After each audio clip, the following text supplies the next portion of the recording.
स्वागत है आपका स्वदेश में। आज की खास खबरें कुछ इस प्रकार हैं। कोरोना काल में विवाह सम्मेलन, 20 जोड़ों की शादी, 700 लोग जुटे। इस समय सबसे बड़ी चिंता इस बात को लेकर है कि कोरोना का संक्रमण गांवों तक ना फैल जाए। इसके चलते ही लॉकडाउन के दायरे में ग्रामीण इलाकों को भी लिया गया है। इसके बावजूद फतेहगढ़ के पास बीलाखेड़ा गाँव में मंगलवार रात बंजारा समुदाय ने एक सामूहिक विवाह सम्मेलन आयोजित कर डाला।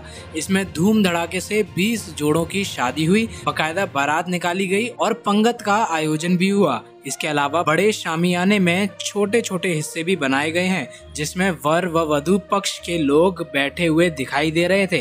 नाच गाना भी जमकर चल रहा है। 24 घंटे में नए मरीजों से ज्यादा मरीज ठीक हुए। सीहोर में 10 मई की सुबह तक लॉकडाउन बढ़ाया गया। मध्य प्रदेश के लोगों के लिए अच्छी खबर है। लंबे समय बाद राज्य में कोरोना के केस बढ़ने की बजाय कम हुए हैं। बुधवार को राज्य में 12,762 लोग कोरोना संक्रमित पाए गए, जबकि ठीक होने वालों की संख्या 13,363 रही। पहली बार कोरोना की दूसरी लहर में एक्टिव केस 696 कम हुए हैं। संक्रमण के चलते पिछले 24 घंटे में 95 लोगों की मौत भी हो गई। पॉजिटिविटी रेट दूसरे दिन भी मामूली वृद्धि के साथ 21% पर स्थिर है। 10वीं और 12वीं को छोड़कर अन्य कक्षाओं की ऑनलाइन क्लासेस 31 मई तक नहीं चलेंगी। मध्य प्रदेश में बढ़ते कोरोना संक्रमण के मद्देनजर सरकार ने 10वीं और 12वीं को छोड़कर सभी कक्षाओं की ऑनलाइन क्लासेस 1 महीने के लिए निरस्त कर दी है।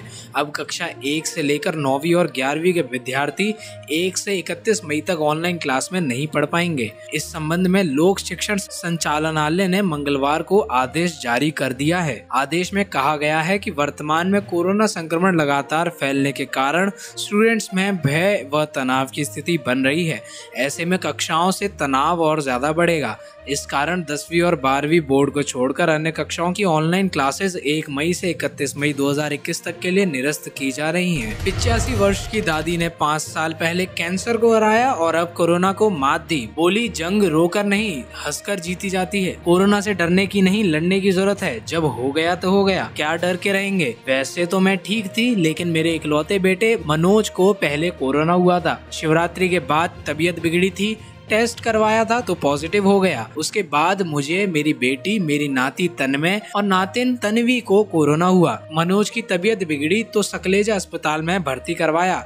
2 दिन बाद मेरी तबीयत भी खराब हो गई तो मैं भी बेटे के साथ उसी कमरे में भर्ती हो गई। मेरा बेटा 57 साल का है और मैं 85 वर्ष की हूँ। बेटा मुझे देखकर थोड़ा घबराया, लेकिन मैंने कहा कि अब कोरोना हो गया है तो क्या डर है, लड़ना है तो ढंग से लड़ो। डॉक्टर के नुस्खे भी अपनाओ और कुछ हमारी भी सुन लो। इस दौरान हमने दवाओं के साथ देसी नुस्खों का भी इस्तेमाल किया। हल्दी को सही मात्रा में पानी में मिलाकर उबाल कर रख लेते थे और दिन में चाय की तरह घूंट घूंट करके पीते थे।